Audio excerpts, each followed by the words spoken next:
Hello everyone, I'm Dr. Revati working as an assistant professor in Department of Computer Science with Data Analytics in Dr. S.N.S. Rajalakshmi College of Arts and Science, Coimbatore. The protocols used in this five layers. Physical layer and the data link layer doesn't have any protocol, and the first layer, that is application layer, contains lot of protocol: SNTP, FTP, Telnet, DSNL. That is simple mail transfer protocol, file transfer protocol, Telnet, and domain naming service. These are all the protocols which is used in application layer. Here the two main protocols are HTTP and HTTPs. HTTP stands for Hypertext Transfer Protocol, while the HTTPs stands for Hypertext Transfer Protocol Secure. And the next protocol is SSH, means Secure Shell. It is a terminal emulation software that display video within a certain area on the computer. It has the ability to maintain an encrypted connection over a TCP/IP session. And the transport layer contains two protocols, that is, one is TCP and another one is UDP. And TCP stands for Transmission Control Protocol, and the UDP stands for User Datagram Protocol. TCP is transmit data in a way that appears more likely character by character, and TCP can communicate with each other through they were physically connected in a circuit. UDP stands for User Datagram Protocol. It provides a delivery service for datagram, a specific type of packet used by some devices. Devices use the UDP when they need to send small amount of data because it eliminates the process of validating a connection between the devices. In the network layer, we are having ICMP, that is Internet Control Message Protocol, and IGMP, ARP, RARP, and IP.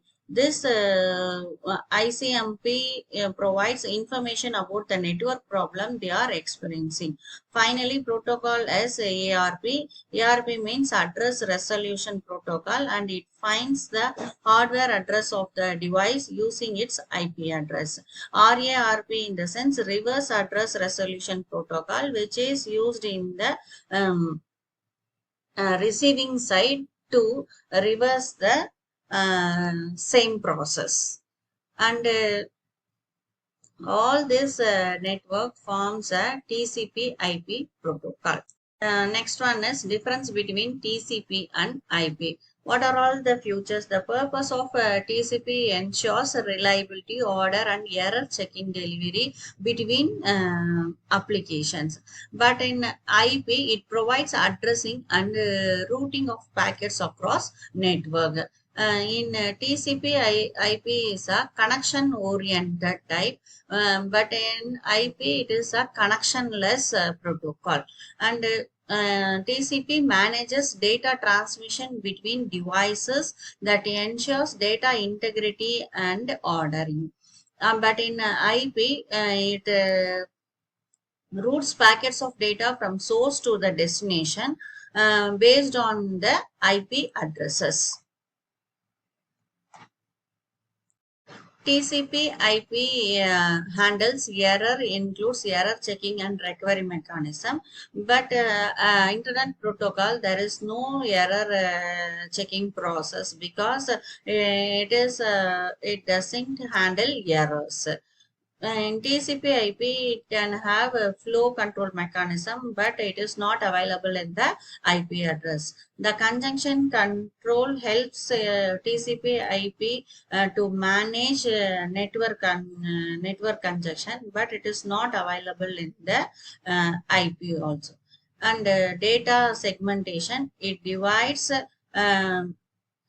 data into smaller packets and reassemble them at the destination. But in IP, it doesn't handle data, and it doesn't reassemble the data because it doesn't breaks the packet data into packets. It's head in TCP IP. The header size is 20 to 60 bytes, but in IP it's smaller than 20 bytes. It's TCP IP is more reliable in data transfer, but IP doesn't give any guarantee. It gives TCP IP gives acknowledgement while receipt of data packets, but Internet Protocol doesn't give any acknowledgement. Here, these are all the difference between TCP and IP. We'll come to know next topic through another video. Thank you all.